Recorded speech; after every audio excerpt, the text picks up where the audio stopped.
এই করে করে 3 লাখ টাকা ধার হয়ে গেল রে ভাই।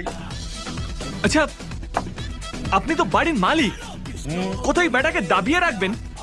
ওকে তো ভয় পান কেন? No no no no no, সিংহের মতো গর্জন করে আমি ওকে দাবিয়ে রেখেছিলাম। হ্যাঁ, ইন্দ্র, আয় ইন্দ্র। ডাকলেন দাদা? কি এটা? সিগারেট? সিগারেট তো আমিও দেখতে পাচ্ছি, এটা এখানে এলো কি করে?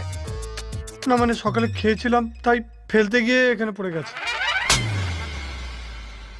ফের যদি ইতি উতি কোথাও এই সিগারেটের টুকরো পড়ে থাকতে দেখেছি না, তাহলে ঘাট ধরে বাড়ি থেকে বার করে দেবো।